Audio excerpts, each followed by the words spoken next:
Countries cover की हैं Europe की, जिनमें आप सस्ते तरीन मुल्क हैं और इसमें कम पैसों के साथ आप जा सकते हैं, कम पैसे आपके लगेंगे। फीस वीजा रेशियो भी अच्छी है। अब मास्टर्स के लिए आपके पास 2 ऑप्शन है, लैटविया एंड स्विट्जरलैंड, और अगर आप यूजी के लिए भी देखना चाह रहे हैं तो माल्टा साथ ऐड कर लें। यूनिवर्सिटी की फीसें यहाँ पे बहुत कम है। 4000 यूरो की भी अगर फीस बने ना तो ये 14 लाख रुपए टोटल बनता है। PSW भी है इसके बीच में। जो सबसे बड़ी इंपॉर्टेंट इसमें चीज है वो बैंक स्टेटमेंट के हवाले से है। वो आपकी भी हो सकती है, आपके किसी फैमिली मेंबर की हो सकती है। लैटविया लिथुआनिया के बीच में इन दोनों की कंट्रीज की भी जो एम्बेसीज हैं वो पाकिस्तान में नहीं है। ओवरऑल फीस जो है वो 4000 यूरो के अराउंड है, 4 से 5000 यूरो के दरमियान में इनकी फीस है। 3 कंट्रीज हैं, वीजा रेशियोज बहुत अच्छी हैं, यहाँ पे रहने के एक्सपेंस बहुत कम है। तो अगर आप इनको मास्टर्स के लिए भी कंसिडर कर रहे हैं तो दीज आर अदर 2 कंट्रीज जिनमें आप अपनी कम फीस के साथ इनको भी कंसिडर कर सकते हैं। आपको फर्दर कोई भी क्वेश्चन है आप राइट डाउन कर सकते हैं, मुझे ईमेल कर सकते हैं, पूछ सकते हैं, डायरेक्टली ऑफिस आ सकते हैं, डिस्कस कर सकते हैं, हमारी फ्री ऑफ कॉस्ट कंसल्टेशन से फायदा उठा सकते हैं। स्विट्जरलैंड के हवाले से कुछ इंपॉर्टेंट चीजें हैं जो आपको पता होनी चाहिए। अच्छा, ये मैंने आपको बताया कि रहने के लिहाज से बहुत एक्सपेंसिव है, तो डेफिनेटली आपको जो बैंक स्टेटमेंट चाहिए वो आपको काफी स्ट्रॉन्ग चाहिए। जो बैंक स्टेटमेंट चाहिए वो आपको 8 मिलियन की बैंक स्टेटमेंट चाहिए, 80 लाख रुपए की बैंक स्टेटमेंट चाहिए। वो आपकी भी हो सकती है, आपके किसी फैमिली मेंबर की हो सकती है, FRC में जो आ रहे हैं। इसके अलावा जो आपकी यहाँ की यूनिवर्सिटी की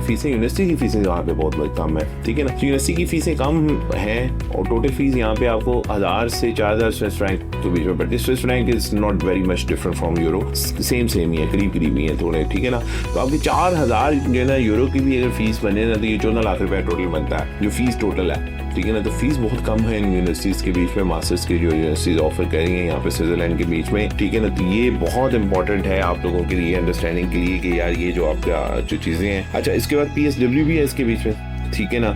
और इसमें आपके पास जो है क्या कहते हैं, आपको मैंने बता दिया कि 6 महीने पुरानी आपको सिर्फ बैंक स्टेटमेंट इसके भी में चाहिए। जो सबसे बड़ी इंपॉर्टेंट इसमें चीज़ है वो बैंक स्टेटमेंट के हवाले से है, ठीक है ना। तो ये एक इंपॉर्टेंट कंट्री थी, मैंने कही आपको सब कर लूँ। इसके अलावा जो तीसरी आपको कंट्री मैंने बता दी है वो आपको है लैटविया, ठीक है ना। लैटविया के बीच में, लैटविया और लिथुआनिया के ऊपर मैंने ऑलरेडी एक वीडियो बनाई थी, पहले भी मैंने आप लोगों को बताया था कि लैटविया और लिथुआनिया के बीच में इन दोनों की कंट्रीज की भी जो एम्बेसीज हैं वो पाकिस्तान में नहीं है, लेकिन इनकी जो है ओवरऑल फीस जो है वो 4000 यूरो के अराउंड है, 4 से 5000 यूरो के दरमियान में इनकी फीसें फॉल करती हैं। ये बेहतरीन कंट्रीज हैं, वीजा रेशियोज बहुत अच्छी हैं, यहाँ पे रहने के एक्सपेंस बहुत कम है। तो अगर आप इनको मास्टर्स के लिए भी कंसिडर कर रहे हैं तो दीज आर अदर 2 कंट्रीज जिनमें आप अपनी कम फीस के साथ इनको भी कंसिडर कर सकते हैं। तो इसमें हमने वीडियो में 3 कंट्रीज कवर की हैं यूरोप की, जिनमें आप सस्ते तरीन मुल्क हैं और इसमें कम पैसों के साथ आप जा सकते हैं, कम पैसे आपके लगेंगे। फीस वीजा रेशियो भी अच्छी है और बेस्ट डेस्टिनेशन टू गो, ठीक है ना। अब मास्टर्स के लिए आपके पास 2 ऑप्शन है, लैटविया एंड स्विट्जरलैंड, और अगर आप यूजी के लिए भी देखना चाह रहे हैं तो माल्टा